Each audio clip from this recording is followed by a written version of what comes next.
Dear students, welcome back. University of Hyderabad. Yes, आप सोचेंगे ये पेपर क्यों?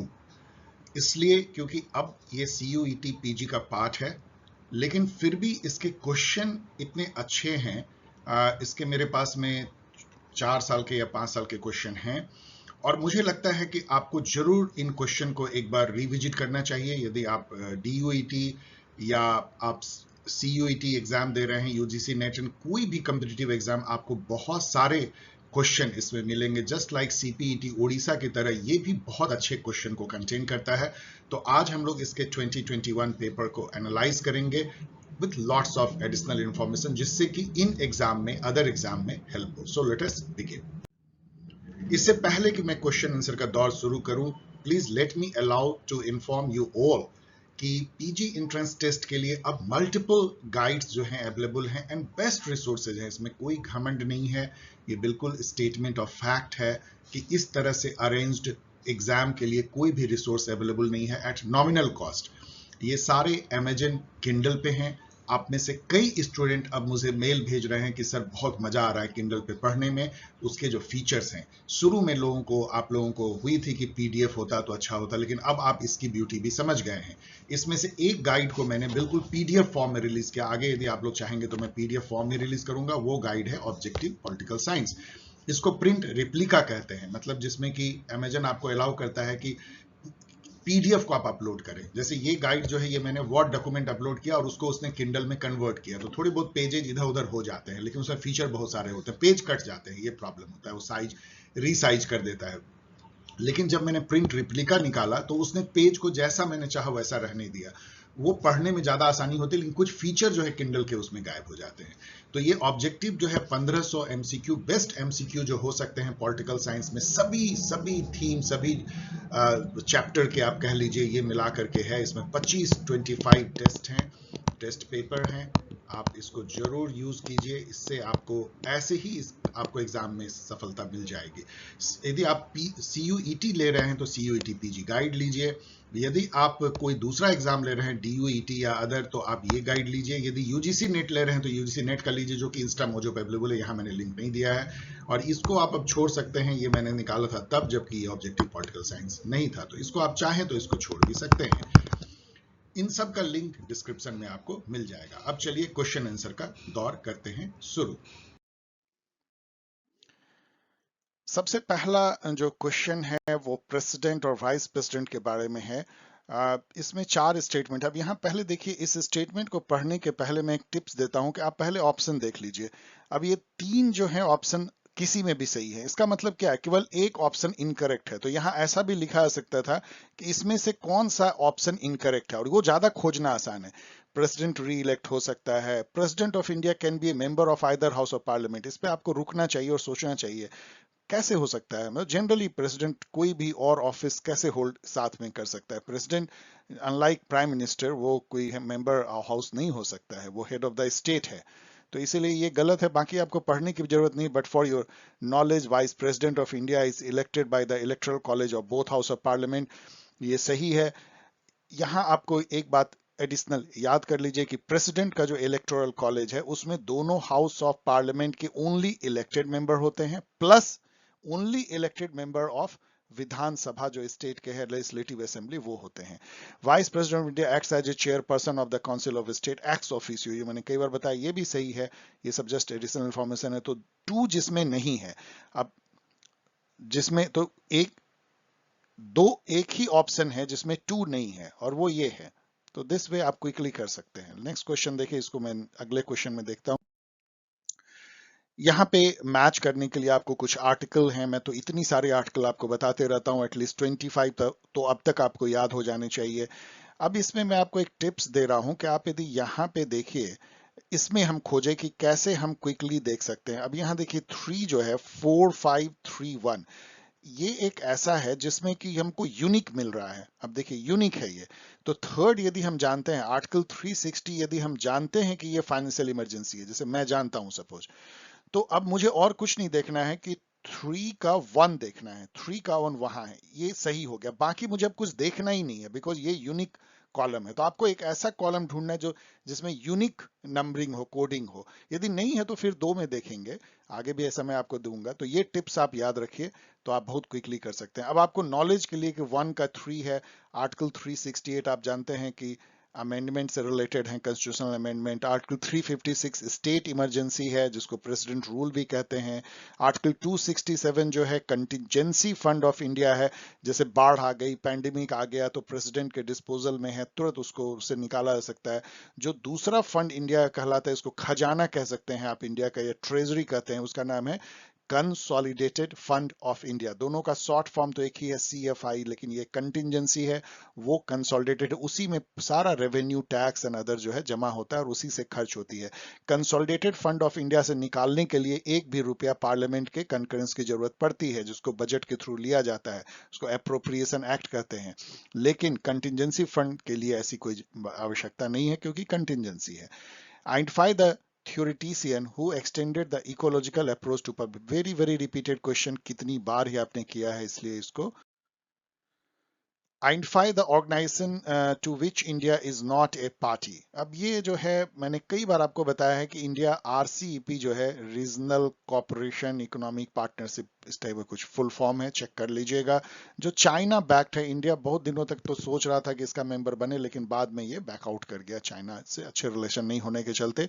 बाकी यहाँ पे आप शायद अटक सकते हैं कि PTBT क्या है, ये पार्शियल टेस्ट बैन ट्रीटी है, इसको इंडिया ने साइन किया। ऑफ कोर्स इंडिया ने CTBT और nuclear non proliferation treaty sign नहीं किया है। क्वाड तो आपको पता है कि 4 मेंबर हैं, उसमें इंडिया भी, इंडिया, जापान, ऑस्ट्रेलिया, US काफी इंपॉर्टेंट है। अभी उसकी मीटिंग हुई थी पैंडेमिक के टाइम में ही। तो RCEP इसका सही आंसर है। The following countries are involve in Doklam issue. इसमें अनफॉर्चुनेटली भूटान बेचारा इन्वॉल्व हो गया है, क्योंकि भूटान से ही एक घिरा हुआ एक प्लाटू है Doklam.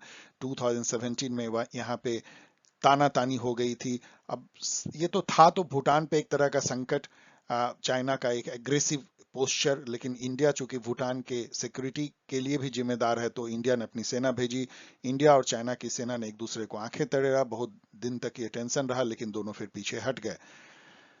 Paris agreement is associated with climate change, ये तो बहुत ही आसान क्वेश्चन आपके लिए होना चाहिए, जिसको कि COP, conference of party, perhaps 21 memory से बोल रहा हूं, 2015 में हुई थी। कॉन्फ्रेंस ऑफ पार्टी क्या है? 1992 में जो रियो समिट हुआ था, उसमें एक बनी थी convention, United nation framework convention on climate change. इस इस कन्वेंशन के जो जो साइनिंग पार्टी थे, उसको पार्टी कहा गया। उस पार्टी की एनुअल कॉन्फ्रेंस जो होती है, उसको कॉन्फ्रेंस ऑफ पार्टी बोलते हैं। अभी तक शायद 25 या 26 कॉन्फ्रेंस जो हो चुके हैं, उसी में से एक कॉन्फ्रेंस था क्योटो में, शायद COP थर्ड था, मेमोरी से बोल रहा हूं, 1997 में, जिसमें कि लीगली बाइंडिंग टारगेट एमिशन के दिए गए थे, लेकिन ओनली डेवलप्ड नेशन को। लेकिन बाद में उस पर बहुत कंफ्यूजन, डिफरेंसेस हुए। डेवलप्ड कंट्री ने कहा कि नहीं, हमें भी वॉलंटरी दिया जाओ, तो वो दिया जाए। तो फिर COP 21 तक आते आते, पेरिस तक, अब सभी कंट्री को वॉलंटरी जो है टारगेट अपना फिक्स करना है, 2 चीजों के लिए। एक, कार्बन एमिशन को कम करने के लिए, यानी फॉसिल फ्यूल का यूज कम करने के लिए। दूसरा, अन्य कोई भी मेजर लाइक ग्रीन एनर्जी और इलेक्ट्रिकल एनर्जी और हाइड्रोजन, ग्रीन हाइड्रोजन, मतलब नॉन फॉसिल फ्यूल एनर्जी की तरफ जाने के लिए, या अन्य कोई भी करना जिससे कि क्लाइमेट चेंज बचा रहे, उसके लिए खुद ही वॉलंटरली आगे आना है। वही इसेंस है क्लाइमेट एग्रीमेंट जो पेरिस में हुआ है। Which of the following states have signed a peace agreement under the US initiative in 2020? तो ये एक थोड़ा अर्बिट क्वेश्चन हो सकता है, लेकिन आप यदि मेरा जनरल करंट इवेंट देखेंगे, जो मैंने वीडियो बनाया, उसमें मैंने एक्सपेक्ट किया था, गेस किया था कि ये क्वेश्चन पूछा जा सकता है। तो वहां पे इजराइल एंड UAE के बीच में एक पैक्ट जो है 2020 में US के पैक्ट द्वारा हुआ है। ये पहला इस तरह का शांति पैक्ट है between any nation, Arabian nation and Israel. Bandung जो है वेरी रिपीटेड क्वेश्चन है। फर्स्ट एफ्रो एशियन कॉन्फ्रेंस 1955 में हुआ था। Bandung is a town in Indonesia. उस समय सुकार्नो जो है वो बहुत बड़े लीडर थे, नाम के भी बाद में फाउंडिंग। और ये जो मीटिंग है, ये नाम का एक तरह का प्रीकर्सर था, उसके बाद ही नाम जो है बनी। विच of the following is true about idea of धर्म निरपेक्षता? ये हिंदी में दिया गया है, इसका मीनिंग है सेक्युलरिज्म। सो आप ऐसे भी पूछते हैं what is the idea of secularism. तो सेक्युलरिज्म जो है it advocates equal respect and equal treatment of all religion. Means कि स्टेट अपना कोई रिलीजन नहीं रखेगा, ना ही स्टेट किसी रिलीजन को स्पेशल प्रमोशन देगा, सबसे इक्वी डिस्टेंट रहेगा, सबकी इक्वल रिस्पेक्ट करेगा और डिग्निटी मेंटेन करेगा। तो यही धर्म निरपेक्षता है। अब यहाँ पे जो है, जो मेरे स्टूडेंट जिन्होंने ये भेजा है, पहले तो उनको थैंक्स जिन्होंने ये भेजा है। He was first to send, मैं यहाँ कहना चाहता हूँ। उसके बाद मुझे बहुत ज्यादा लोगों के मिले, लेकिन चूंकि इन्होंने सबसे पहले भेजा था, मैंने इनका पेपर लिया है। Thank you. It advocates non discrimination on the basis of religion. ये जो है राइट टू इक्वलिटी है। ये इक्वल की रिलीजन के बेसिस पे, सेक्स के बेसिस पे, कास्ट के बेसिस पे, या कलर के बेसिस पे, जेंडर के बेसिस पे आपका डिस्क्रिमिनेशन नहीं किया जाएगा। राइट टू इक्वलिटी है, नॉट धर्म निरपेक्षता पर से। सो मेरे विचार से सही आंसर बी है। Which of the following is true about state reorganization bill in India? State reorganization bill जो है आर्टिकल 3 में लिखा गया, इसका मतलब होता है formation of new state, alteration of area boundary and name of existing state. इसको तोड़ा मरोड़ा जा सकता है। इनफैक्ट इंडिया को कहा जाता है it is a union of destructible provinces, मतलब indestructible union of destructible provinces. मतलब कि ये यूनियन को डिस्ट्रक्ट आप नहीं कर सकते, उसका बाउंड्री कुछ नहीं चेंज कोई नहीं कर सकता। लेकिन जो स्टेट है उसको आप जैसे भी चाहे नाम बदल दें, दो स्टेट को मिला दें, स्टेट को तोड़ दें। अभी आपने देखा जम्मू कश्मीर को जो है स्टेट से यूटी बना दिया गया, उसको तोड़ दिया गया। तो कल को उसका नेम भी चेंज किया जा सकता है किसी भी स्टेट का। तो ये सब जो है पॉसिबल है। तो ये आर्टिकल 3 में है। अब इसके तहत जो बिल प्रेजेंट होता है उसका मैंने जस्ट आपको यहाँ पे आर्टिकल 3 का एक पार्ट दिया है। जब मैं डॉट डॉट डॉट देता हूँ ना एपोस्ट्रोफी, इसका मतलब इसमें और बहुत कुछ कहा गया है, उसका एक पार्ट है। तो उसमें दिया है कि provided that no bill for the purpose shall be introduced in either house of the parliament except, तब तक नहीं किया जाएगा जब तक कि रिकमेंडेशन प्रेसिडेंट का ना मिला हो इस बिल को प्रस्तुत करने के लिए। और एक दूसरा कंडीशन भी है, and unless where the proposal contained in the bill affects the area boundary or name of any state, the bill has been referred by the president to the legislature of that state for expressing its view therein within such। ये basically क्या कहना चाहता है ये जो article 3 है constitution में, कि दो कंडीशन है। एक कि ये बिल केवल तब प्रस्तुत किया सकता है या प्रेजेंट किया, टेबल्ड किया सकता है पार्लियामेंट में जब तक कि रिकमेंड जब उसको प्रेसिडेंट की रिकमेंडेशन मिली हो, मतलब प्रेसिडेंट का अप्रूवल मिला हो उसको टेबल करने के लिए। Number 1 condition. सेकंड, यदि प्रेसिडेंट ने उस प्रपोजल को कि भाई आपका एरिया चेंज हो रहा है, उस स्टेट को रेफर कर दिया है उसके लेजिस्लेचर को अपना व्यू एक्सप्रेस करने के लिए, तो जब तक वो व्यू नहीं मिल जाता है तब तक पार्लियामेंट में इस बिल को टेकअप नहीं किया जाएगा। इसको पढ़ करके यदि आप गौर से पढ़ेंगे तो आप देखेंगे केवल एक ही आंसर सही लगता है, bill merely requires the prior approval of president of India. क्योंकि इसमें लिखा है the bill require the prior approval of president of India and consultation of the states being affected. लेकिन यदि आप इसको गौर से पढ़ेंगे तो कंसल्टेशन कोई मैंडेटरी नहीं है। प्रेसिडेंट यदि चाहे तो इस बिल को रेफर कर सकता है, मतलब बिल नहीं, जो प्रपोजल है बिल में उसको रेफर कर सकता है स्टेट के लेजिस्लेचर को अपना व्यू देने के लिए। वो व्यू मानने के लिए ना तो प्रेसिडेंट बाध्य है ना पार्लियामेंट। इसलिए ये मैंडेटरी नहीं लगता है, केवल यही एक सही मेरे अनुसार से लगता है। विच ऑफ द फॉलोइंग, लेकिन ये क्वेश्चन थोड़ा सा और कंफ्यूजिंग है, इस पे और आप लोग रिसर्च कर सकते हैं। चलिए मैं क्वेश्चन मार्क लगा रहा हूं, लेकिन मेरे अनुसार से सही है। Which of the following is true about double jeopardy in India's penal system? ये बहुत क्लियर है। डबल जियोपार्डी इंडिया में ही नहीं पूरे वर्ल्ड में इसको ऐसे ही माना जाता है कि person can not be punish twice for committing the same crime. ये जो यूके का जो कॉमन लॉ ट्रेडिशन है हजारों साल से, उसमें है कि भाई एक ही क्राइम के लिए आप दो बार थोड़े पनिशमेंट दीजिएगा। ये डबल जियोपार्डी है। प्रोरोगेशन और डिसोल्यूशन के बारे में इसमें से क्या सही है? पहले तो समझिए प्रोरोगेशन होता क्या है। जो हाउस है, जैसे अभी जो है प्रोरोग्ड है, मतलब लोकसभा और राज्यसभा दोनों अभी सेशन में नहीं है। हम लोग कहते हैं कि विंटर सेशन होगा, मॉनसून सेशन खत्म हो गया। खत्म होने का क्या मतलब है? उसको लॉ में जो है उसको प्रोरोगेशन बोलते हैं।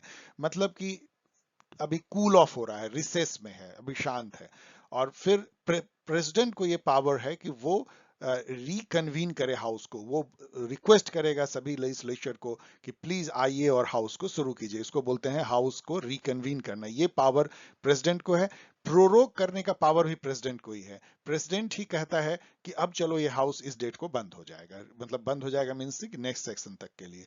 डिसोल्यूशन का मतलब है, डिसोल्यूशन परमानेंट भंग हो जाना, मतलब कि लोकसभा जो है उसको खत्म कर दिया गया, अब उसका फिर से कोई सेशन नहीं होगा, अब नया इलेक्शन होगा और न्यू लोकसभा कंस्टिट्यूट होगी।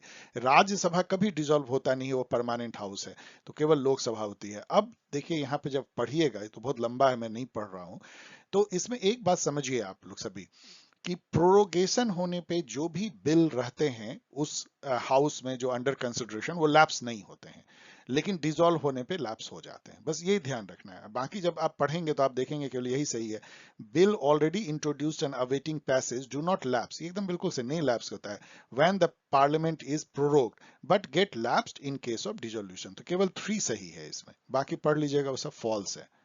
स्पीकर को कोई पावर प्रोरोग करने का नहीं है, स्पीकर को पावर केवल साइने डाई एडजॉर्नमेंट करने का है।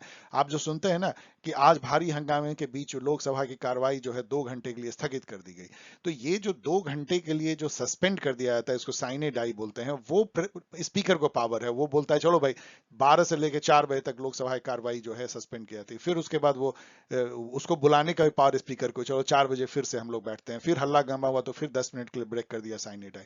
तो ये एडजॉर्नमेंट जो है वो टेम्पोररी है, उसमें तो कुछ भी कोई फर्क नहीं पड़ता है।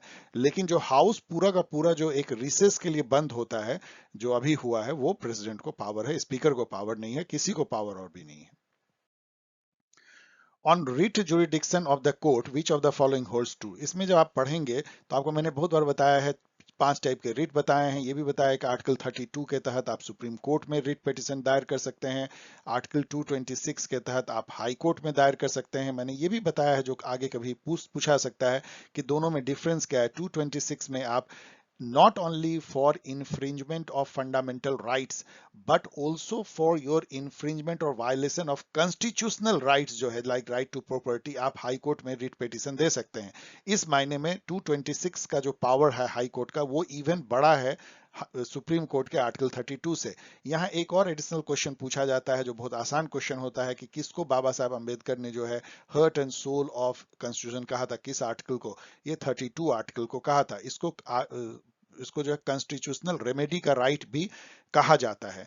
5 जो रिट हैं वो मैं आपको केवल नाम अभी बोल रहा हूँ, हैबिया कॉपर है, मंडमस है, क्वो वारंटो है, देन व्हाट, सर्ट्यूरियन प्रोविजन है। ये सर्टेरी प्रोविजन दोनों लोअर कोर्ट या लोअर फंक्शनिंग ऑफिसेज को रोकने या उसके जुडिक्शन से यदि आगे बढ़ रहा है तो उसके लिए होता है। बाकी जो हैबिया कॉर्पस है, किसी बॉडी को ले आओ, मतलब कोई अरेस्ट यदि हो गई है, प्रिवेंटिव डिटेंशन हो गया, किसी ने किसी को किडनैप कर लिया, उस केस में होता है। इवन गवर्नमेंट यदि किसी को अनलॉफुली अरेस्ट करती है। मंडोमस मतलब we direct you to do this job, executive do this job, and quo warranto to by whose authority you have occupying or by what right you are occupying a particular public office, this is quo warranto। तो ये जो है दोनों ही को power है, इसलिए आप जब इसको पढ़ेंगे तो both supreme court and high court can hear and decide on writ petition, यही सही है। 103rd कॉन्स्टिट्यूशन अमेंडमेंट आप चीखते ही कहेंगे सर हम लोग सबको पता है, ईडब्ल्यूएस, बिल्कुल 101 यहाँ पे याद रखिए, ये जीएसटी से रिलेटेड है, मेमोरी से मैं बोल रहा हूँ। और 103 जो है वो 10% रिजर्वेशन ईडब्ल्यूएस। अभी 104 जो बनी थी वो रिजर्वेशन को एक्सटेंड करने के लिए बनी थी। इसमें 2 एंग्लो इंडियन मेंबर्स जो थे उनको ये भी कर दिया गया था, जो खत्म कर दिया गया नॉमिनेशन को, वो भी थी। और अभी हाल में कंस्टिट्यूशन अमेंडमेंट हुई है, उसमें नंबर का कंफ्यूजन है, पता नहीं मैंने कहीं उसको 1/4 पढ़ा, I don't know how this numbering, इसको चेक कर लीजिएगा। वो भी 1/4 कहा जा रहा है, जिसमें कि अभी स्टेट को ये पावर दे दिया गया है कि वो ओबीसी के रिजर्वेशन से रिलेटेड अपनी प्रपोजल जो खुद डिसाइड कर सकते हैं। अभी जस्ट अमेंडमेंट पास हुई है, जस्ट अभी जो पार्लियामेंट सेशन खत्म हुई है उसमें। Constitution is what the parliament enacts. This statement is valid in case of, ये जो कि मैंने रिसर्च नहीं किया है, बिल्कुल ये बहुत स्पष्ट है, मुझे लगता है कॉमन सेंस है कि जो मेरे स्टूडेंट ने मारा है I will go by that. क्योंकि देखिए यूनाइटेड किंगडम में कोई रिटन कॉन्स्टिट्यूशन नहीं, नंबर 1। दूसरा, वहां पे जो है पार्लियामेंट जो है उसको सॉवरेन माना जाता है, अनलाइक इन इंडिया जहां कॉन्स्टिट्यूशन को हम सॉवरेन मानते हैं, पीपल की जो सॉवरेनिटी है वो कॉन्स्टिट्यूशन में निहित है। तो वहां पे जो कॉन्स्टिट्यूशन क्या होगा, जो पार्लियामेंट इनैक्ट करता है वो कॉन्स्टिट्यूशन बन जाता है, जो कन्वेंशन। तो ठीक है, क्योंकि यूएसए में तो रिटन कॉन्स्टिट्यूशन, इंडिया में ऐसा है नहीं, फ्रांस के बारे में नहीं कह सकता, लेकिन यूके ही ज्यादा इसका सही लगता है। ये तो क्वेश्चन डिस्कस हम लोगों ने कर लिया।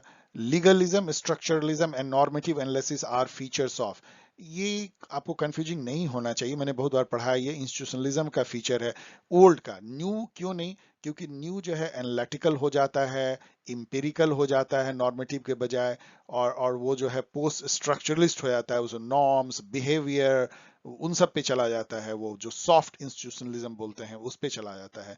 तो इसलिए old institutionalism is the right answer. The core semiperiphery and periphery, ये सुनते ही आपको इमैनुअल वॉलस्टीन का नाम याद आना चाहिए, वर्ल्ड सिस्टम थ्योरी का याद आना चाहिए, कम से कम 30 बार तो मैंने कहा ही होगा आपको। आंडर गुंडर फ्रैंक का नाम याद आते ही आपको डिपेंडेंसी थ्योरी याद आनी चाहिए, आपको डेवलपमेंट ऑफ अंडर डेवलपमेंट जो फ्रेज है वो याद आना चाहिए। जेम्स मार्च जो है, इन्होंने garbage can model of decision making दिया था ऑर्गेनाइजेशन में। लिपसेट को भी मैंने कई बार आपको कई कॉन्टेक्स्ट में आपको बताया है थ्योरीज जो है। Choose the correct option for the matches. अब यहाँ पे देखिए एक टिप्स, फिर से मैचिंग में ऑलवेज मैं आपको टिप्स देता हूं। अब यहाँ देखिए ये वाले कॉलम को देखिए, 4 3 1 2 एकदम यूनिक है। तो यदि मुझे एक भी मैच पता है कि वन क्या है, मान लीजिए फॉर्चुनेटली से मैं जानता हूं कि कैंटन जो है वो एक तरह का प्रोविंसेस कह लीजिए, वो स्विट्जरलैंड में है, तो यदि मेरा काम बन गया, वन का 4 सही है, बाकी मुझे जानने की भी जरूरत नहीं, आप जस्ट चेक कर लीजिएगा। वैसे जो है लैंडर्स जो है, अब इससे यदि हम देखें तो लैंडर्स 3 का 1 है, मतलब कि जर्मनी में एक तरह का प्रोविंसेस जैसा होगा। काउंटीज जो है यूके में है, काउंटी मैचेज आप जानते हैं, Somerset and all, Warwickshire and Worcestershire, जिसमें हमारे क्रिकेटर खेलते हैं, तो काउंटी क्रिकेट आपको पता होगा। एंड ओब्लास्ट भी आप याद कर लीजिए, उसी टाइप की चीज जो होगी, डिवीजन या प्रोविंसेस या रीजन जो है रसिया में होगा। तो आगे कहीं आपको यदि ओब्लास्ट आ गया, लैंडर आ गया, काउंटीज, कैंटन, तो आपको ये क्वेश्चन हेल्प करेगा।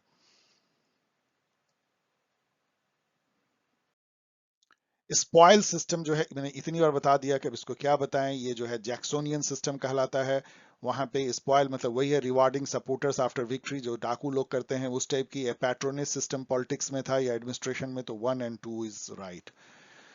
यहाँ पे यदि हम चूज करें लीडर्स को, तो ये भी मैंने अपने करंट इवेंट में दिया है, बोल्सोनारो जो कि उसके बड़े कंट्रोवर्शियल लीडर ब्राजील के हैं। अब क्या देखिए, क्या वन से चलता है? वन पे यदि आप आएंगे तो इससे मेरा ये 50-50 गेम हम खेल पा रहे हैं यहाँ। तो 50-50 गेम चलिए खेलते हैं। अब इन दोनों में सही हो गया, आप दूसरे को पकड़ेंगे।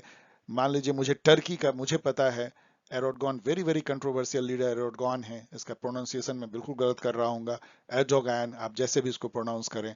तो टर्की के जो एरोडगैन है वो से काम मेरा बन जाता है 4 का 3, तो 4 का 3, इसलिए यही सही है। बाकी दो लीडर को आप मिला लीजिए। यहाँ पे भी क्या हम देखें, यदि यहाँ यूनिक कौन सा है, 1 2 1 3, तो 1 2 1 3 से तो यूनिक नहीं है। 2 3 4 1, वाओ, ये तो इम्पोर्ट, ये मतलब कि बन रहा है हमें। अब 2 का क्या हम जानते हैं? यूएसएसआर, यस मैं जानता हूँ कि यूएसएसआर से रिलेटेड ग्लासनोस्ट है, प्रेस्टोरिका है। तो 2 का 1, तो 2 का 1 ये सही है। अब बाकी को जस्ट आप मैच कर लीजिए। सो मतलब दीज टिप्स ऑलवेज आपको काम करता है, जो मैंने आपको बताया। एक टिप तो मैंने आपको बताया लंबा स्टेटमेंट, वो भी काफी काम करता है। और दूसरा टिप्स मैं आपको लगातार ये बता रहा हूँ, एमसीक्यू को प्ले करने का। If MCQ is a game, these are the trick to play this game. Referendum which is sometimes called a citizens veto is popular in. Referendum जो है स्विट्जरलैंड में काफी पॉपुलर है। उन्होंने इस आर्ट जो रेफरेंडम का है उसको हॉर्न कर लिया है, उस स्किल को सीख लिया है। आपको याद होगा कि अभी रेफरेंडम से कितना बड़ा डिसीजन लिया था, ब्रेक्सिट का जो डिसीजन था यूके में, इंग्लैंड में, यूके में, यूनाइटेड किंगडम में, वो रेफरेंडम से लिया गया था। उसमें बहुत नैरोली जो है प्रो ब्रेक्सिट जो है वो जीत गए थे, काफी कंट्रोवर्सी भी हुई थी, लेकिन रेफरेंडम को वैल्यू दी जाती है कई कंट्री में। Which country uphold disarmament as a constitutional principle. Disarmament मतलब कि जो अस्त्र शस्त्र नहीं रखेंगे। ये जापान जो, जिन्होंने की एटम बम की विभीषिका को झेला है, मतलब वो ट्रॉमा, तो उसके बाद उन्होंने अपने कॉन्स्टिट्यूशन जो बनाया उसको पैसिफिज्म एज ए कॉन्स्टिट्यूशनल प्रिंसिपल बोलते हैं। पैसिफिज्म मतलब कि हम हमेशा पीस और मतलब लड़ाई झगड़े से दूर रहेंगे। और कई लोग कहते हैं कि उसका डिविडेंड मिला है उनको, पीस डिविडेंड मिला है, इतना तेजी से उन्होंने जो डेवलप किया है। उन्होंने 3 न्यूक्लियर नॉन न्यूक्लियर प्रिंसिपल भी रखा, जो कई क्वेश्चन कई बार पूछा जाता है, मतलब न्यूक्लियर का हम ना अपने यहाँ टेस्ट करेंगे, ना अपने यहाँ किसी को देंगे, ना हम न्यूक्लियर वॉर करेंगे, ना न्यूक्लियर वेपन यूज करेंगे, लाइक दैट 3 प्रिंसिपल है। एंड पैसिफिज्म है। तो ये जापान मेरे अनुसार से बहुत सेफ आंसर है। Arrange the phases in evolution of public administration, ये बहुत ही कंफ्यूजिंग क्वेश्चन है। आगे मैं आपको अपने ही गाइड से कॉपी किया हुआ मैं दूंगा, जिस जो आपको एकदम फिर से एक बार याद कर लेना चाहिए। लेकिन ये हाईली कंफ्यूजिंग मुझे लगा। अब चलिए, इसमें जो मैंने काफी टाइम मुझे देना पड़ा, 5-10 मिनट इसको एनालाइज करने के लिए, तो मैंने थोड़ा बहुत देखा भी। मेरे अनुसार से वैसे तो अब इसको क्या बोलेंगे, अजीब टाइप की क्वेश्चन है, लेकिन यहां से आप शुरू कर सकते हैं। The analytical distinction of politics, politics administration dichotomy जो है वो फर्स्ट फेज है, इसमें कोई शक नहीं है। 1887 में बुक लिखा वुड्रो विल्सन ने, बुक नहीं, एक आर्टिकल लिखा स्टडी ऑफ पब्लिक एडमिनिस्ट्रेशन, उसी से जो है पॉलिटिक्स एडमिनिस्ट्रेशन की डाइकोटमी शुरू हुई। तो ये तो फर्स्ट फेज आप मार सकते हैं। और यदि आपने इसको मारा, लेकिन यहाँ कंफ्यूजन आपको क्या होगा, जो मुझे भी हुआ, कि यहाँ पे एक कंक्रीट फिर दे दिया है, the concrete distinction of politics from administration, ये भी आप कंफ्यूज हो सकते हैं। तो खैर, इसको इन्होंने उसके बाद रखा है, this is the causing confusion. ये नहीं होता तो मैं तो इसको मार देता सीधा। तो यही लेकिन सही लगता है। फिर उसके बाद साइंस ऑफ मैनेजमेंट होता है 27 से 37 तक, जिसको यूनिवर्सल प्रिंसिपल ऑफ एडमिनिस्ट्रेशन बनाने की कोशिश। आप उर्विक, गुलिक, फायोल, टेलर, बेवर, इन सबको याद कीजिए, विलोक बॉय, L D White and all. And उसके बाद फिर चैलेंज तो आप देखेंगे आगे। और फिर उसके बाद ये इनके अनुसार से परवैसिव ओरिएंटेशन टुवर्ड्स पब्लिक पॉलिसी, जो करंट 1970 से जो चल रहा है। तो ये but this very very confuse. लेकिन ये कंफ्यूजिंग नहीं है, ये आप याद कर लीजिए फिर से एक बार। पहला फेज जो है पॉलिटिक्स एडमिनिस्ट्रेशन डायकोटमी है, भले एनालिटिकल हो, कंक्रीट हो, regarding as per that question, जो कंफ्यूजिंग क्वेश्चन था, ये 1887 से 1926 तक इस डायकोटमी का फेज चलता है। फिर यूनिवर्सल प्रिंसिपल या साइंस ऑफ एडमिनिस्ट्रेशन का फेज आता है 1927-37। फिर उसको चैलेंज किया जाता है Herbert Simon and other neo classical theorist के द्वारा 38 से 47 तक। फिर आइडेंटिटी क्राइसिस होती है, जहां पब्लिक एडमिनिस्ट्रेशन अपनी अपनी आइडेंटिटी ढूंढ रहा होता है। कभी वो पॉलिटिकल साइंस के करीब घुस जाता है, पॉलिटिकल साइंस डिपार्टमेंट में पढ़ाई होने लगती है, तो कभी वो मैनेजमेंट डिपार्टमेंट जो कॉलेज का होता है वहां पढ़ाई होने लगती है। लेकिन 70 के बाद से जो है अपने खुद पैरों पे खड़ा होकर एक इंडिपेंडेंट एकेडमिक डिसिप्लिन बनता है। इसको याद कर लीजिए, ये निकोलस हेनरी का दिया हुआ है। अगेन, यदि हम स्ट्रिक को खेलने की कोशिश करें तो देखें कि 1 ये यूनिक है, ये कॉलम यूनिक है। तो आपको क्या फ्रैंक गुडनॉ का पता है? तो फॉर्चुनेटली, चलिए, जैसे मुझे पता है कि पॉलिटिक्स एंड एडमिनिस्ट्रेशन उन्होंने लिखा था, ये बुक गुडनॉ ने। ये अगेन उसी पे है, वो डायकोटमी पे भी है, लेकिन और बहुत सारी बातों पे, कि जो गवर्नमेंट एंड डेमोक्रेसी, जो process of government and democracy का क्या नाता है।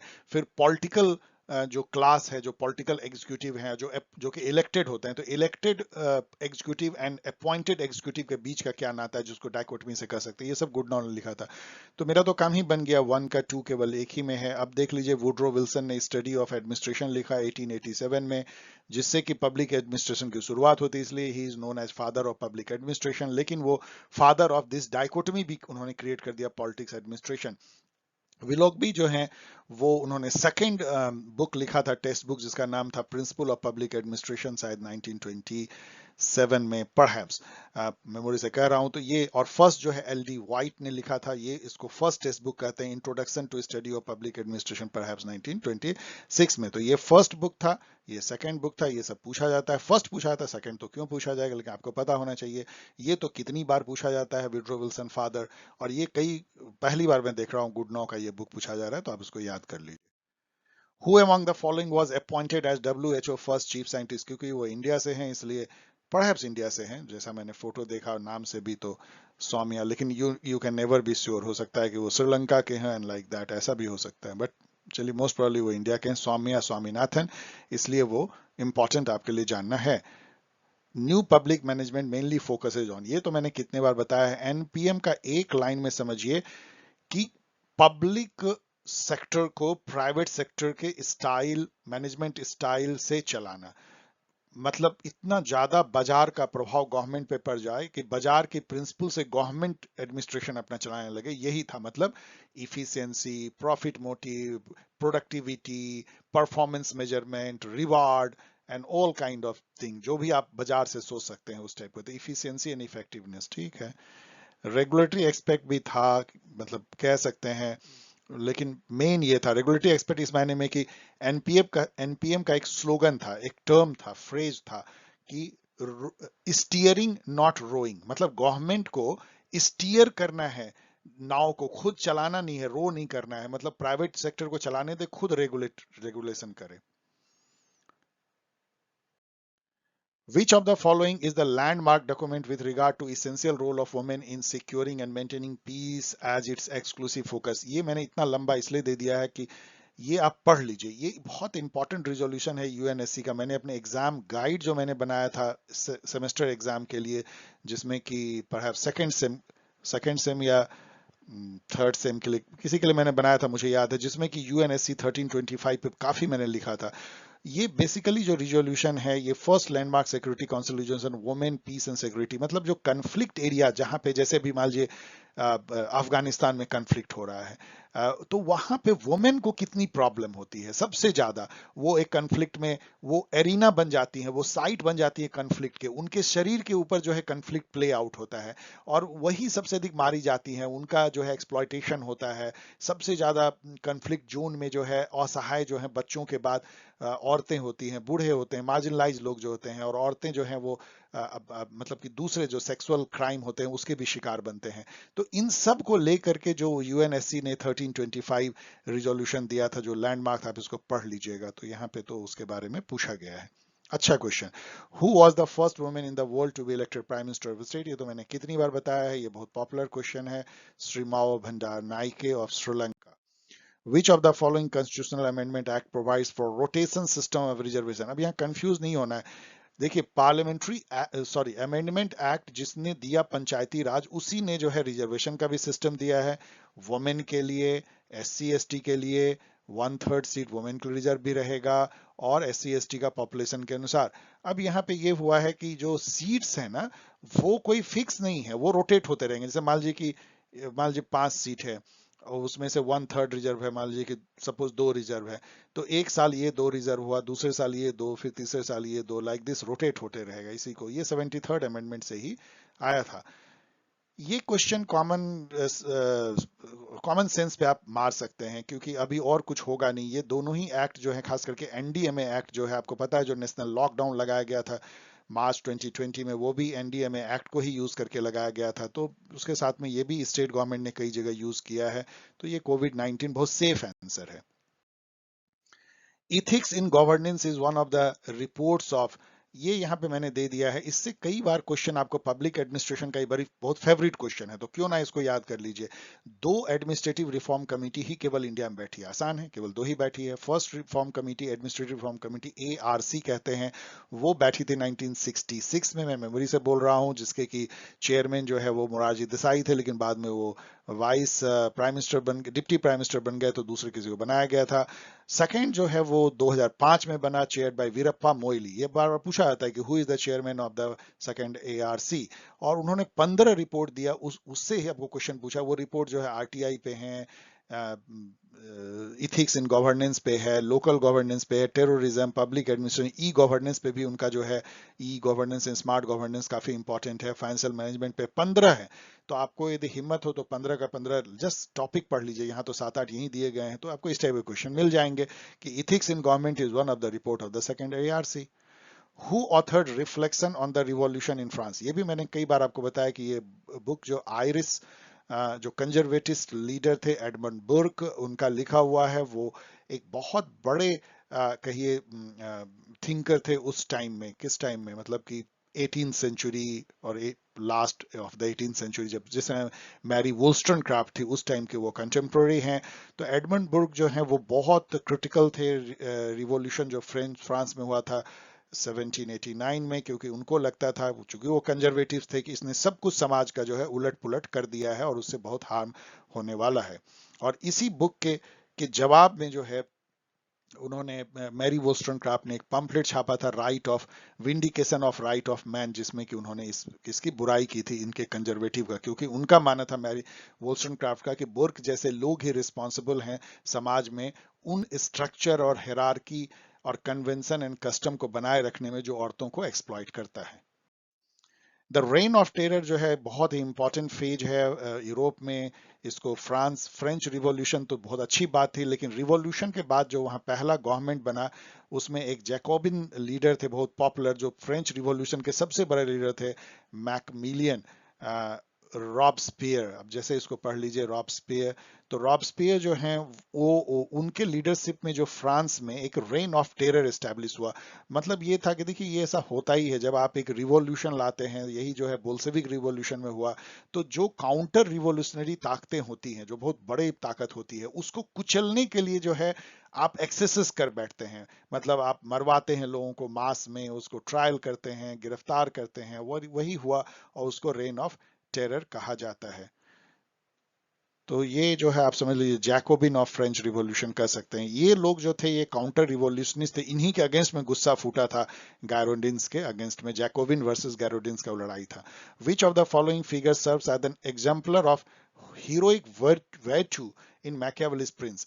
मैकियावेली के प्रिंस में जो हीरो हैं, जैसे आप देखेंगे कि फतवा जहांदरी मैंने आपको पढ़ाया है, उसमें जो जैसे हीरो जिस तरह से महमूद ऑफ गजनी है, बलबन को भी हीरो बनाया, लेकिन महमूद ऑफ गजनी है, उस टाइप से जो मैकियावेली का जो प्रिंस है उसमें जो हीरो है, जो वैचू, जो पौरुष, जो उद्यमिता, जो इंटरप्राइज, जो वर्चू वर्ड से दिखाना चाहते हैं मैकियावेली, वो सब जो उसको वो मैनिफेस्टेशन ही फाउंड्स इन सीजर बोर्जिया, जो कि एक तरह के समझिए कि थियोलॉजिकल लीडर थे, कार्डिनल भी थे उनके फादर, कुछ वो भी बहुत ऊंचे पोजीशन पे चर्च में थे उस समय। पोप और इन सब का राज होता था, शायद अलेक्जेंडर पोप 6 से भी इनका नाता था। तो वो कैसे उन्होंने एक नया स्टेट एस्टैब्लिश किया अपने पौरुष के बल पे, इनका बहुत बार एग्जाम्पल हिस्टोरिकल जो है मैकियावेली देते हैं। ये अच्छा क्वेश्चन आप याद कर लीजिए, बोर्जिया का रिलेशन मैकियावेली के प्रिंस से। इन विच पर्वा of Mahabharata does the dice game figure. मैं यदि स्टूडेंट होता तो मैं तो मुस्कुरा के आगे बढ़ जाता, मुझे तो नहीं पता है, लेकिन मैं कॉमन, अब चूंकि इसमें 0.33 निगेटिव है, मैं गेस भी नहीं करता। वैसे सभा पर्वा गेस करने लायक है और यही सही भी है। In which text are the opening phrase a spectre is haunting Europe found. Is a very difficult question, लेकिन यदि आप एक बार जान लेंगे तो कभी भूलेंगे नहीं। ये मार्क्स ने लिखा था अपने कम्युनिस्ट मैनिफेस्टो के फर्स्ट लाइन में। तो उसका मायने क्या है?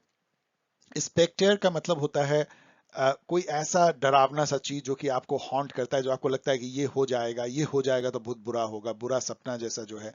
तो वो ये मतलब सटारिकल वे में कहते हैं कि पूरा यूरोप जो है ना कम्युनिज्म और सोशलिज्म को एक स्पेक्टर्स की तरह मानता है और डरता रहता है कि आ जाएगा आ जाएगा, आ भी चुका है। और जब आप किसी चीज से इतना डरते हैं, इसका मतलब आप उसकी पावर को एक्नॉलेज करते हैं, वही है कम्युनिज्म। यही कहना था basically. So it is communist manifesto.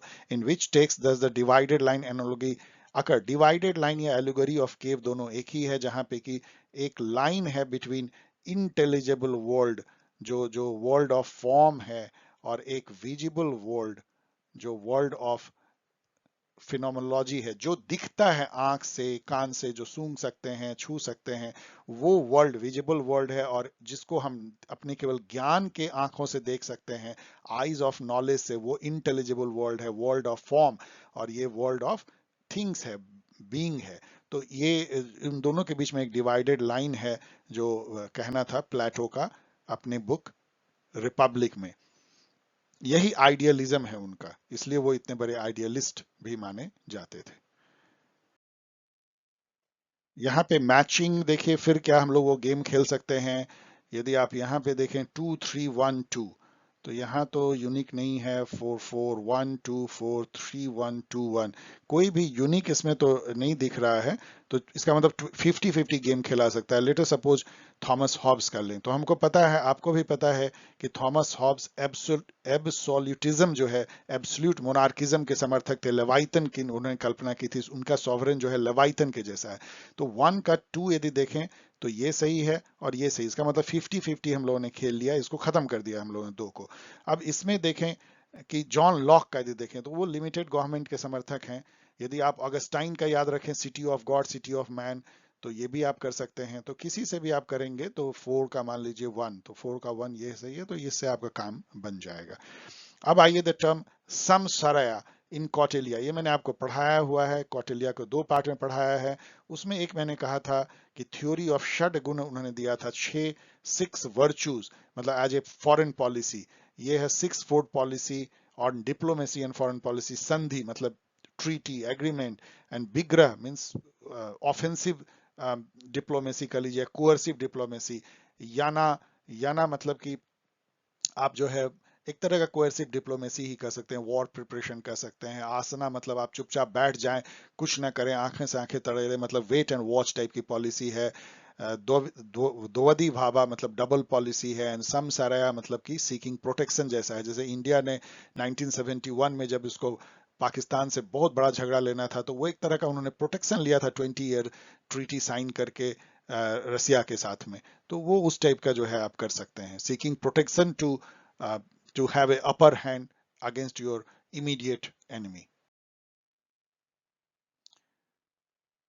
यदि इसको मैच करें यहाँ पे, तो देखिए ये कॉलम मैंने पहले से मार्क करके रखा है, जो कि आपको यूनिक देता है 314। अच्छा, यूनिक तो ये भी नहीं है, चलिए यूनिक इसमें कौन है, 1423, 1423 इज यूनिक। चलिए ये वाला यूनिक है।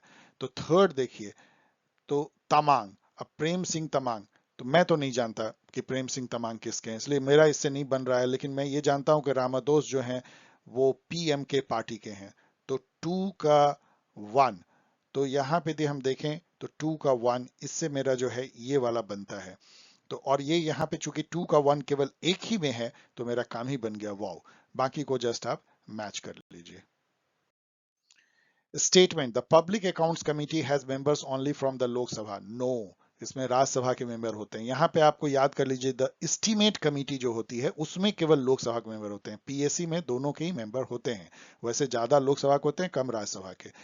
1967 से member of the opposition of the Lok Sabha एक एज ए कन्वेंशन है कि अपोजिशन का जो लीडर होता है उसी को जो है स्पीकर इसके चेयरमैन बनाते हैं पीएससी का। ये एक अच्छी व्यवस्था है कि पीएससी, चूंकि पीएससी क्या है, जो कंट्रोलर ऑडिटर जनरल के रिपोर्ट को एनालाइज करती है, वो PSC it's a very important committee. वो समझिए वॉचडॉग है, पूरे legislative watchdog on the purse of India, कैसे एक्सपेंडिचर हो रहा है सीएफआई से। तो उसका अपोजिशन के लीडर को उसका चेयरमैन बनाना बहुत अच्छी कन्वेंशन है, अभी भी ये मेंटेन्ड है। तो इसीलिए ये सही है। तो अब आप देख सकते हैं कि A is false but B is true. The objective resolution in the constituent assembly was moved by, आपको पता है 1946 के दिसंबर में, मेमोरी से मैं बोल रहा हूं, जिस साल में कॉन्स्टिट्यूंट असेंबली बनी थी उसी साल के दिसंबर में जवाहरलाल नेहरू ने ऑब्जेक्टिव रिजोल्यूशन प्रस्तुत किया था। वो एक तरह का प्रीफेस था, मतलब उसी को आप समझ सकते हैं आत्मा जो कॉन्स्टिट्यूशन की थी, जो बाद में प्रेम्बल के फॉर्म में इसे ट्रांसफॉर्म हो गया। Who among the following was the temporary chairman of the constituent assembly. ये तो मैंने हर जगह गेस किया है कि बहुत इंपॉर्टेंट क्विज क्वेश्चन है। Doctor Sachchidanand Sinha before Rajendra Prasad was made permanent chairman of the Constituent Assembly. Temporary was for few days या few months होंगे सच्चिदानंद सिन्हा, याद कर लीजिए। स्टेटमेंट देखिए, the election commission of India is a multi member commission. Of course it is true, उसमें एक CEC होते हैं, चीफ इलेक्शन कमिश्नर, और 2 एडिशनल इलेक्शन कमिश्नर होते हैं। The CEC is the preeminent head of the election machinery, ये तो ठीक है। स्टेटमेंट बी है, the power of the election commissioner are coordinate and coequal since all decision in principle and practice are to be taken by consensus और majority vote. सही है, मतलब statute में कोई फर्क नहीं है। सीईसी केवल एक समझिए कि कोऑर्डिनेटर चेयरपर्सन है, बाकी पावर बराबर है। यदि डिफरेंस हो जाए तो या तो कंसेंसस से लो, या नहीं बिल्कुल डिफरेंस है तो मेजोरिटी से लो। तो मेजोरिटी से लेंगे तो क्या होगा, 2 इलेक्शन कमिश्नर है, दोनों मिल जाए तो चीफ इलेक्शन कमिश्नर को ऑलवेज वो डिफीट कर सकते हैं। इसलिए ए और बी दोनों ही ट्रू है, मेरे स्टूडेंट ने सही मारा है इसमें। The model code of conduct आपको पता है, जैसे ही लगती है वैसे ही सारा जो है जो पॉलिसी अनाउंसमेंट बंद हो जाता है। गवर्नमेंट कोई पॉपुलिस्ट मेजर नहीं ले सकती है। बहुत सारे जो हैं वो बंधन लग जाते हैं, आप क्या बोल सकते हैं, क्या नहीं बोल सकते हैं, किस टाइप का चीजों को आप यूज कर सकते हैं प्रचार में। एक तरह का मॉडल कोड ऑफ कंडक्ट है, ये फोर्स ऑफ लॉ नहीं है, पहला तो ये समझ लीजिए। तो ये स्टेटमेंट तो गलत है ही, इसको कोई फोर्स ऑफ लॉ नहीं है। मॉडल कोड ऑफ, देखिए कोड ऑफ कंडक्ट जो अब मॉडल, इसका मतलब भी होता है कि बस एक मान लेने की बात है, कन्वेंशन है। इलेक्शन कमीशन थोड़ी बहुत आपको पनिश कर सकता है, लेकिन आप उसके अगेंस्ट में कोर्ट में सच नहीं जा सकते हैं। तो ये जो है ठीक है, फ्रेम्ड किया गया था 1968 में। 60 से शुरू हुआ था, Kerala was the first state जहां पे कि इसको लागू किया गया था। बाद में इलेक्शन कमीशन ने सभी पार्टियों से मिल करके इसको बनाया। तो ये तो सही है। तो A is true but B is false. Bicameralism is an essential characteristic of dash system of government. Bicameralism मतलब क्या होता है, मतलब दो हाउस होना लेजिस्लेचर का, जैसे इंडिया में है, जैसे बहुत सारे डेमोक्रेसी में, यूएसए में है, जैसे यूएसए में हाउस ऑफ रिप्रेजेंटेटिव है, लोअर हाउस, अपर हाउस को सीनेट कहते हैं। इंग्लैंड में lower house is house of Commons, upper house को हाउस ऑफ लॉर्ड्स बोलते हैं। इंडिया में lower house is Lok Sabha, upper house is Rajya Sabha. ऐसे बहुत सारे कंट्री में है, और इन सारे वैसे कंट्री हैं जहां पे कि फेडरलिज्म ज्यादा प्रोमिनेंट है। फेडरलिज्म में क्या होती है कि एक जो हाउस होता है, पर्टिकुलरली अपर हाउस, वो जो प्रोविंसेस होते हैं या फेडरल यूनिट्स होते हैं उसको रिप्रेजेंट करती है, और जो दूसरा हाउस है वो इंटीग्रेटेड पूरे कंट्री को रिप्रेजेंट करती है। तो ये फेडरलिज्म का इसेंशियल फीचर है। स्टेटमेंट है 48 नंबर क्वेश्चन में, according to article 51A। 51A क्या है? Fundamental duties. ये इंसर्ट कब किया गया था? 42nd अमेंडमेंट से। किस साल में? 1976 में। किस पार्ट में है? इसके लिए पार्ट 4A एक अलग से जोड़ा गया था। इस पार्ट में एक अमेंडमेंट हुआ था 86th अमेंडमेंट बिल से, जिसमें कि 11th फंडामेंटल ड्यूटी जोड़ दिया गया था। आगे के स्लाइड में हम लोग देखेंगे। वैसे शुरू में जब इसको जोड़ा गया था 1976 में 10 फंडामेंटल ड्यूटी थे, उसमें से एक ड्यूटी है ये कि आप अपने इन्वायरमेंट का प्रोटेक्शन करेंगे। मेनली ब्ला ब्ला ब्ला जो भी है, इन्वायरमेंट को, आप नेचुरल इन्वायरमेंट को प्रोटेक्ट करेगा हर सिटीजन। दूसरा, तो इसलिए ये स्टेटमेंट सही है। The supreme court in some judgement has ruled that as the fundamental duties are obligatory on citizen, the state should also observe them. ये भी जो है सही स्टेटमेंट है। सुप्रीम कोर्ट ने ये कहा है कि स्टेट क्या है? पूरा असेंबलेज ऑफ पीपुल है। यदि हर सिटीजन पे वो लागू है तो सिटी एज ए, मतलब कि रिस्पॉन्सिबल इंटिटी स्टेट पे भी लागू हो, उसको भी वो ड्यूटी निभानी चाहिए। जैसे कि उसको भी एनवायरमेंट का प्रोटेक्शन करना चाहिए, नेशनल इंटरेस्ट को ध्यान रखना चाहिए, नेशनल एंथम, फ्लैग, इन सब का इज्जत करनी चाहिए, लाइक दैट। तो ए एंड बी दोनों ही जो है वो ट्रू हैं। यहाँ पे मैं बोल रहा था, इसको याद कर लीजिए कि ये जो फंडामेंटल ड्यूटी हैं, ये 10 जो हैं वो 1976 में ही आ गए थे। उसमें से देखिए, प्रिजर्व नेचुरल एनवायरनमेंट एक ड्यूटी है, बाकी और बहुत सारा है कि आइडियल्स ऑफ फ्रीडम स्ट्रगल को इज्जत करना है, कॉन्स्टिट्यूशन से अबाइड करना है, सॉवरेनिटी इंटीग्रिटी ऑफ इंडिया का प्रोटेक्ट करना है, डिफेंड करना है कंट्री को, spirit of national common brotherhood मतलब फ्रेटर्निटी को डेवलप करनी है, कंपोजिट कल्चर को फर्दर करना है, साइंटिफिक टेम्पर डेवलप करना है, पब्लिक प्रॉपर्टी को हमें नुकसान नहीं पहुंचाना है। और ये जो है 86th अमेंडमेंट से जोड़ा गया 2002 में, जिसमें राइट टू एजुकेशन बाद में आई, कि हर पेरेंट का ये एक ड्यूटी है कि अपने बच्चों को जो है 6 से 14 साल में स्कूल में भेजें, उनको काम वाम पे ना लगा दें या रोके नहीं। The minimum age for a person to be eligible for appointment as governor. अब यहाँ तो याद कर लीजिए 21 साल पंचायत में, पीआरआई में, 30 इयर्स जो है वो लोकसभा में या एमएलए बनने के लिए, एमएलए एमपी के लिए, 35 ईयर जो है वो राज्यसभा एंड काउंसिल एमएलसी बनने के लिए, और सॉरी ये मैं क्या बोल रहा हूँ, सॉरी सॉरी, यहाँ पे इसको 25 कर लीजिए, 25 कर लीजिए, इसको 30 कर लीजिए, एंड इसको 35 कर लीजिए। बाकी पॉलिटिकल ऑफिस के लिए लाइक गवर्नर हैं या प्रेसिडेंट हैं अदर, इसके लिए तो 21, 25, 30, 35 का जो फॉर्मूला है उसको याद कर लीजिए। सो यहाँ पे 35 होगा। The 6th schedule which deals with the administration of tribal area is applicable to. तो यहाँ देखिए 5th और 6th शेड्यूल दोनों जो है ट्राइबल एरिया के एडमिनिस्ट्रेशन से है। 5th शेड्यूल में जो 10 स्टेट हैं जो कि नॉन नॉर्थ ईस्ट स्टेट हैं like Andhra Pradesh, Chhattisgarh and all, उनके जो पॉकेट्स हैं ट्राइबल एरिया, उसके एडमिनिस्ट्रेशन से रिलेटेड बातें लिखी हुई है 5वें शेड्यूल में, और 6ठे शेड्यूल में जो नॉर्थ ईस्ट के असम, मेघालय, त्रिपुरा, मिजोरम, उसके बारे में लिखी हुई है। पार्ट बी जिसमें कि बहुत सारे पैराग्राफ क्वेश्चन है, लेकिन कुछ क्वेश्चन जिसमें जो है 20 क्वेश्चन वो ऑब्जेक्टिव हैं, उसको चलिए हम लोग देखते हैं। ओके सॉरी, इसमें आप निशान इसलिए देख रहे होंगे कि मैंने बिना ऑन किए हुए सारा नरेट कर दिया, सो फिर से नरेट चलिए करते हैं। 51 vital statistics including registration of birth and deaths in as list 2। Basically आपको पता है कि डेथ एंड बर्थ की रिजर्वेशन जो है वो स्टेट गवर्नमेंट में होती है, म्यूनिसिपैलिटीज में जनरली होती है, वो प्योरली स्टेट सब्जेक्ट है, इसलिए ये तो सही है। दूसरा है social security and social insurance, employment and unemployment are in list 3 concurrent list. तो ये भी सही है कि ये लेबर लॉ से रिलेटेड है, एम्प्लॉयमेंट अनएम्प्लॉयमेट, इसलिए सेंट्रल गवर्नमेंट भी इसके लिए जिम्मेदार है। यहाँ पे 2 एडिशनल क्वेश्चन आप ध्यान में लाइए। एक की कंकरेंट लिस्ट में यूनियन पार्लियामेंट और स्टेट लेजिस्लेटिव लेजिस्लेटिव असेंबली दोनों ही इस पे, या स्टेट लेजिस्लेचर दोनों इस पे एक्ट बना सकते हैं, लेकिन दोनों में यदि कंफ्यूजन मतलब ये हो जाए कि कॉन्फ्लिक्ट हो जाए या कट करे एक दूसरे को, तो यूनियन का जो पार्लियामेंट की जो लॉ है वो सुपरसीड करेगी। बहुत ऑब्वियस है।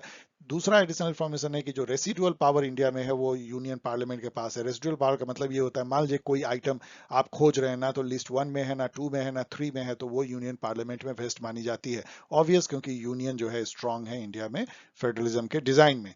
नेक्स्ट क्वेश्चन आइए, तो इसमें सही क्या हो जाएगा? A and B are true. Fabian socialism मैंने आपको कई बार पढ़ाया है, जॉर्ज बर्नार्ड शॉ और मेनी अदर थिंकर को आप याद कीजिए। वो जो है सोशलिज्म है तो सोशलिज्म, लेकिन वो मार्क्स के सोशलिज्म से बहुत मायने में अलग है। पहला कि उसमें रिवॉल्यूशन नहीं इवोल्यूशन होती है, ग्रेजुअलिज्म बहुत धीरे धीरे चेंजेस लाना है। दूसरा वो डेमोक्रेसी को नहीं छोड़ते हैं, उसमें कोई डिक्टेटरशिप नहीं होती है। और तीसरा जो प्रॉफिट है वो जनरल वेलफेयर में लगाया जाता है, जो यहाँ क्वेश्चन पूछा गया है। What is the role of Karanika in Arthashastra? कारानिका से आप कहीं जेल वेल ना समझ लें, वैसे ये बहुत डिफिकल्ट क्वेश्चन है। इसके पहले उन्होंने गोपा पूछा था, तो आपको आइडिया मिलना चाहिए कि अर्थशास्त्र में जो 10-15 जो ऑफिसर्स हैं, कहीं उसको नाम याद कर लीजिए। उन्होंने जो जो नाम दिया था, कोई ट्रेजरी का रक्षा करता है, कोई मिलिट्री का ऑफिसर है, तो कोई गांव का गोपा जो है कुछ रेवेन्यू विलेज को वो रेवेन्यू कलेक्टर है उसका, तो अकाउंट्स ऑफिसर जो है वो कारानिका है। Difficult question. Match the following. अब यहाँ पे देखिए 1 2 3 ये यूनिक है, बाकी यूनिक नहीं है। तो क्या 1 यदि आप जानते हैं तो आपका काम जो है बन जाएगा। अब देखिए हिंद स्वराज जो है महात्मा गांधी ने लिखा है, तो 1 का 2, तो 1 का 2 आपका काम ही बन गया। बाकी आपको जानने की जरूरत नहीं है, वैसे तो बहुत आसान है। Discovery of India Nehru ji ने लिखा है। एनिलिसन ऑफ कास्ट जो एस्से या बुक कह लीजिए, बी आर अम्बेडकर ने लिखा है। John locks concept of natural right include, तो अब आपको याद ही हो जाना चाहिए अब तक कि natural right of life liberty property, तो इसमें जो यहाँ केवल प्रॉपर्टी आता है। Which political ideology claim that greatest happiness of greatest number in the is the measure of right and wrong? GHP principle, greatest happiness principle आपको याद है। यूटिलिटेरियनिज्म, यहाँ पे आप जेरेमी बेंथम को याद कर लीजिए, फादर ऑफ यूटिलिटेरियनिज्म। यहाँ जॉन स्टुअर्ट मिल को भी याद कीजिए, जिन्होंने इस ग्रेटेस्ट हैप्पीनेस को एक नया टर्न दिया। उन्होंने कहा कि जो प्लेजर होता है वो दो टाइप की होती है, higher and lower. Higher pleasure वो है जो हम और आप अभी इंजॉय कर रहे हैं, जिसको इंटेलेक्चुअल प्लेजर कहते हैं। लोअर प्लेजर ये है कि आप खा पी करके बहुत अच्छा सा खाना खाइए और सो जाइए, that is a lower level pleasure. तो उन्होंने प्लेजर को भी दो पार्ट में बांट दिया और यूटिलिटेरियनिज्म को एक अलग ही डायरेक्शन, मोरल इथिकल डायमेंशन दे दिया। The view point that the state is an association of, ये मैकलेवर का कथन है, ये मैंने कई बार आपको बताया है। ये प्लूरलिज्म को जो है डिनोट करता है। प्लूरलिज्म जो है उसका मायने ये होता है कि पावर कहीं एक इंटिटी में कंसंट्रेटेड नहीं है, इवन स्टेट में भी नहीं। बहुत सारे ऑर्गेनाइजेशन, बहुत सारे एसोसिएशन, बहुत सारे कम्युनिटीज में पावर जो है वो डाइवर्स रूप में बिखरा हुआ है। ये मतलब प्लूरलिज्म का मेनली कॉन्सेप्ट है। प्लूरलिज्म का ये भी है कि समाज में जो है बहुत तरह तरह के मल्टीपल कल्चर्स हैं, मल्टीपल पीपल हैं, मल्टीपल ट्रेडिशंस हैं, मल्टीपल व्यू पॉइंट है, मल्टीपल आइडियोलॉजी है, और वो सब जो है टॉलरेशन के साथ एक नेशन में रह सकते हैं। किसी एक की वन अपमेनशिप होने की कोई जरूरत नहीं है। The view that property is theft, ये तो 5वीं-6ठी बार आपको पता है। प्रौधन जो है फ्रेंच एक तरह का यूटोपिक सोशलिस्ट थे, फादर ऑफ एनार्किज्म भी कहे जाते हैं। तो वो उन्होंने जो है अपनी एक बुक में जो है प्रॉपर्टी इज थेफ्ट का कॉन्सेप्ट दिया था। इसी से इंस्पायर होकर के जो है एक नारा दिया था मार्क्स ने, प्रॉफिट इज थेफ्ट का। The from the following find out the proper sequence in which lock in, ये आपका रिपीटेड क्वेश्चन है जो एकदम बिल्कुल कॉपी पेस्ट कर दिया गया है, आपको पता है। और इसका सही आंसर यहाँ पे है। और इसके लिए आपको दिमाग भी नहीं देना है, क्योंकि आपको पता है कि सबसे पहले क्या होगा, स्टेट ऑफ नेचर होगा सोशल कॉन्ट्रैक्ट में, उसके पहले तो कुछ हो नहीं सकता है। और एक ही ऑप्शन में 2 पहले है, इसलिए सीधा यही सही है, आपको आगे जानना भी नहीं है। Which of the following phrase cannot be attributed to Marx? Marx gave withering of the state, मतलब कि स्टेट खत्म हो जाएगा, स्टेटलेस सोसाइटी हो जाएगा। डिक्टेटरशिप ऑफ प्रोलेटेरिएट, मतलब वो एक ट्रांजिशन फेज कम्युनिज्म के आने के पहले और कैपिटलिज्म के बाद। फेटिसिज्म ऑफ कम्युनिटीज भी उन्होंने दिया था। स्टेट इज नेसेसरी इविल जो है ये क्लासिकल लिबरलिज्म का कॉन्सेप्ट है या उसका एक डॉक्ट्राइन है। At what age Plato's philosopher king, repeated question, बिल्कुल रिपीटेड है, रिपीटेड क्वेश्चन है, ये सब पहले से आया हुआ है। आपको मैंने बताया है फिलोसफर किंग जो है वो बनते हैं 50 साल में। अब यहाँ पे आप याद कीजिए, अभी कुछ थोड़ी देर पहले आप लोगों ने एक क्वेश्चन देखा कि गवर्नर 35 साल में बनते हैं, तो वहां पे भी 35 साल में आप सब कुछ बन सकते थे एक्सेप्ट केवल फिलोसफर किंग। यहाँ पे आप सोल्जर और प्रोड्यूसर सब बन सकते थे। National commission to review the working of constitution, ये 2000 में जब वाजपेयी जी प्राइम मिनिस्टर थे, एनडीए की सरकार थी, तो ये बनी थी कमीशन और इसके चेयरमैन थे एम वेंकट चलैया। The parliament of India consist of, ये रिपीटेड क्वेश्चन है, कई बार मैंने बताया है कि लोकसभा राज्यसभा के अलावा president of India is the integral part of the parliament. यहां पे जो है थोड़ा सा आप केवल कंफ्यूज हो सकते हैं एनडीए और भारतीय जनता पार्टी, अदरवाइज ये बहुत ही आसान क्वेश्चन है। अब यहाँ पे देखिए, तो क्या 50-50 हम लोग खेल सकते हैं? तो यहाँ पे देखिए यस 50-50 हम लोग जो है खेल सकते हैं यहाँ पे। यहाँ बाकी तो सब कोई भी यूनिक है नहीं। तो अब यहाँ देखिए कि अच्छे दिन, तो अच्छे दिन जो है भारतीय जनता पार्टी का नारा था 2014 में।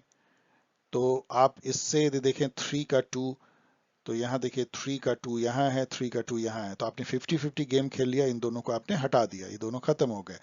अब एक और देख लीजिए, माँ माटी मानुस, अभी जो है तृणमूल कांग्रेस ने नाता दिया, तो 2 का 1 है, तो 2 का 1 किस में है? इसमें, यहाँ तो नहीं है, यहाँ है, इसलिए यही सही हो गया। बाकी आप देख लीजिए, अब होगा न्याय जो है वो राहुल गांधी और कांग्रेस ने दिया था बेसिक इनकम स्कीम के नाम पे कि इतना पैसा हम ट्रांसफर कर देंगे, वो बहुत ज्यादा था अमाउंट जो अभी किसानों को मिल रहा है उससे।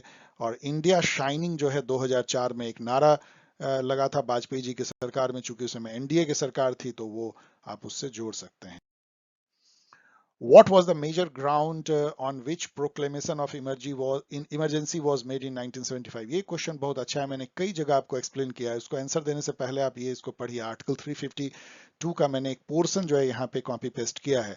If the president is satisfied that a grave emergency exists whereby the security of India or any part of the territory thereof is threatened, whether by war or external aggression or armed rebellion, गौर कीजिए, दो ही अब condition में emergency लग सकती है, national emergency. एक है war और एक्सटर्नल एग्रेशन, कोई युद्ध हो जाए, या कंट्री में आर्म्ड रिबेलियन हो जाए, कोई मतलब एकदम बिल्कुल आर्म लेकर के जो है वो टूट पड़े सरकार के ऊपर में, उस टाइप का यदि हो, तब किया जा सकता है। इसमें एक और कंडीशन, जो ये सब कंडीशन 1978 में जो 44th अमेंडमेंट हुआ था उसमें लाया गया। उसके पहले जो है बहुत ही लचीला था ये, जिसको यूज करके इंदिरा गांधी ने लगाया था इमरजेंसी। उसके पहले यहाँ आर्म्ड रिबेलियन के बदले लिखा हुआ था इंटरनल डिस्टरबेंस। अब ये इतना स्पैसियस वर्ड है इंटरनल डिस्टरबेंस, कि आप कुछ भी कर सकते हैं। अभी की सरकार भी कह सकती है किसान आंदोलन हो रहा है, इंटरनल डिस्टरबेंस हो गया। कभी भी कोई कुछ भी कर सकता है। इंदिरा गांधी ने भी कह दिया जयप्रकाश नारायण और सारे लोग जो मिल करके संपूर्ण क्रांति कर रहे हैं वो इंटरनल डिस्टरबेंस है। आप किसी भी चीज को, आपका विरोधी को जो है सरकार ऑलवेज इंटरनल डिस्टरबेंस नारा दे सकती है, और उसके नाम पे जो है लगा दिया गया। एक और इसमें चेंज किया गया कि पहले ऐसा नहीं था, अब यह है कि यूनियन ऑफ कैबिनेट को राइटिंग में लिख करके साइन करके प्रेसिडेंट को देना पड़ेगा, तब प्रेसिडेंट सोचेगा कि इमरजेंसी लगाया कि नहीं। पहले ऐसा कुछ नहीं था। आपको पता होना चाहिए कि इंदिरा गांधी ने इमरजेंसी लगाने के बाद कैबिनेट की मीटिंग बुलाई, और उन्होंने जस्ट समझिए वर्बली जो है प्रेसिडेंट को कन्वे किया कि हम इमरजेंसी लगाना चाहते हैं, और इमरजेंसी लगाने का साइन पे आप पेपर पे साइन कीजिए। तो ये सब जो है वो लूप होल को खत्म कर दिया गया है। अब यहाँ क्वेश्चन पूछा जा रहा है, what was the major ground on which proclamation of emergency was made in 1975? तो 75 में चूंकि पुराना रूल था, लचीला था, वहां पे जो है सिंपल था, threat to the security of India and internal rebellion. तो ये इंटरनल रिबेलियन के नाम पे लगाया गया था, सॉरी इंटरनल, मैं गलत बोल रहा हूँ, ऑन इंटरनल डिस्टर्बेंस, तो इंटरनल डिस्टर्बेंस के नाम पे लगाया गया था। उससे जो थ्रेट्स एंड ऑफ द, बहुत अच्छा इसमें नहीं है, यहाँ होना चाहिए था इंटरनल डिस्टर्बेंस, तो वो यहाँ पे वर्ड नहीं है, but anyways threat to the security of India.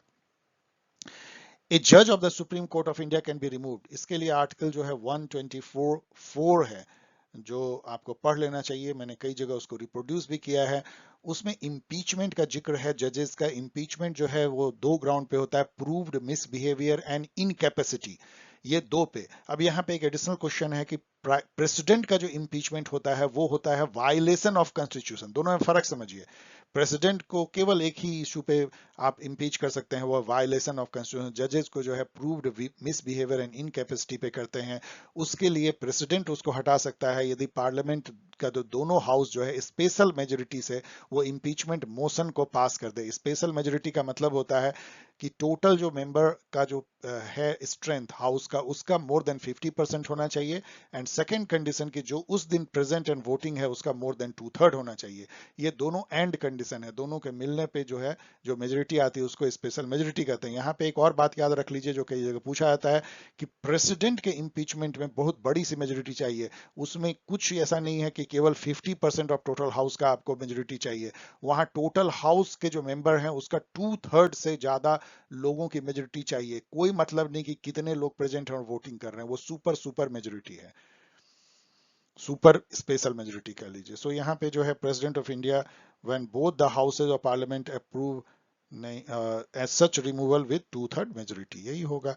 क्योंकि यहाँ कॉलेजियम से कोई मतलब नहीं है, प्राइम मिनिस्टर से मतलब नहीं है, चीफ जस्टिस नहीं कैसा करता है, तो president of India when both the houses of parliament approve such removal by 2/3 majority, इसको इम्पीचमेंट मोशन ऑफ जजेस कहते हैं। In which case the Supreme Court of India gave the verdict that the power of the president to dismiss a state government is not absolute। आपको मैंने कई बार बताया है कि एसआर बोम्मई केस जो 1994 का है वो लैंडमार्क है। इसके पहले इतने धड़ल्ले से मिसयूज किया जाता था आर्टिकल 356 का कि सभी पॉलिटी में चिंतित हो गए थे, हर स्टेक होल्डर की इसको कैसे रोका जाए। और सुप्रीम कोर्ट ने एक केस में जो है वो उसको रोकने की काम किया। उन्होंने कई सारे गाइडलाइन इसमें दिए कि अब जब ऐसा होगा तो हम इंटरवीन करेंगे, और उन्होंने इंटरवीन किया भी एक एक साल बाद। लाइक अरुणाचल प्रदेश में याद कीजिए, उत्तराखंड में याद कीजिए, कर्नाटका में याद कीजिए, हर जगह सुप्रीम कोर्ट इंटरवीन करता है और अपने सुपरविजन में वोटिंग करवाता है। Which of the following would not qualify as a transnational actor, ये जो है क्वेश्चन आपको इसलिए दिया गया है कि आप ये फैक्ट को जान पाए। ये फैक्ट क्या है कि समझिए, जो इंडियन एम्बेसी है न्यूयॉर्क में, चाहे मान लीजिए आपके कंट्री में दिल्ली में आप जाएंगे तो एक पूरा डिप्लोमेटिक इनक्लेव है, वहां यूएसए से लेकर के और कतर सबका एम्बेसी है। वो जो एम्बेसी का जो एरिया होता है वो इन प्रिंसिपल उस कंट्री का टेरिटरी है। जैसे यूएसए का जो एम्बेसी है उतना सारा लैंड जो समझिए यूएसए का लैंड है वो आपका नहीं है। वहां पे हमारी जो पुलिस है वो घुस भी नहीं सकती बिना उनके परमिशन के, उसको डिप्लोमेटिक प्रोटेक्शन कहा जाता है। तो एक तरह से वो आपका टेरिटरी है। तो इंडियन एम्बेसी न्यूयॉर्क में जो है वो ट्रांसनेशनल नहीं है, वो हमारा ही टेरिटरी है। तो इसलिए इसमें जो है which of the following would not qualify A transnational actor, तो यही सही होगा। इसी को जानने के लिए आपको ये क्वेश्चन दिया गया जो कि बहुत ही अच्छा है। कैथोलिक चर्च, जो मेरे स्टूडेंट कंफ्यूज करें, कैथोलिक चर्च तो मल्टीनेशनल ऑर्गेनाइजेशन है, कितने ही कंट्री में कैथोलिक चर्च बना हुआ है। ट्रांसनेशनल मतलब क्या है, जो कि दूसरे कंट्री में हो, मतलब इसका नाता एक से अधिक कंट्रियों में हो। Which part of the Constitution of India provides for the directive principle of state policy? Very very घिसा पिटा question, repeated question. Part 4, part 3 जो है फंडामेंटल राइट है, ये भी याद कर लीजिए। टोरीज जो हैं, टोरीज क्या है, Tories and wigs, wigs and Tories जो है शुरू से वहां पे दो क्लिक थे, मतलब कि जो फैक्शंस थे जो बाद में पॉलिटिकल पार्टी बन गए। विग्स जो है बहुत टूट फूट हो करके लिबरल पार्टी बना, जो वहां तो एक थर्ड पार्टी कहलाता है। बाद में लेबर पार्टी आई जो सेकंड पार्टी हो गई। और टोरीज अभी भी वही हैं, पुराने वाले कंजर्वेटिव्स हैं, कंजर्वेटिव पार्टीज टोरी हैं। सो डियर स्टूडेंट, आपने देखा कि कितने अच्छे क्वेश्चन का ये कलेक्शन है। यदि ये वीडियो आपको पसंद आया हो तो आप इसको शेयर करें, सब्सक्राइब जरूर करें यदि अभी तक नहीं किया आपने, और कमेंट करें। इन तरीके से आप मुझको कमेंट कर सकते हैं, सवाल पूछ सकते हैं। कृपया अपने सवाल ऐसे रखिए जिसका जवाब 1-2 लाइन में दिया जाए, ऑब्जेक्टिव। ऐसे क्वेश्चन ना पूछिए कि सर मैं एग्जाम के लिए कैसे तैयारी करूं, इस टाइप का जवाब नहीं दिया सकता 1-2 लाइन में। और ये एक बार फिर से मैं आपको कह रहा हूं कि यहाँ पे लिंक मैं एक गाइड का दे रहा हूं, CUET PG, क्योंकि मुझे लग रहा है सबसे अधिक अभी रिलेवेंट वही एग्जाम है। मुझे बताया गया कि 9 सितंबर को है, तो अभी आपके पास काफी वक्त है, आप CUET PG गाइड यहाँ से डाउनलोड कर सकते हैं। फिर मिलेंगे बहुत जल्द एक MCQ वीडियो को लेके, बहुत बहुत जल्द, हो सकता है आज शाम में ही। बाय।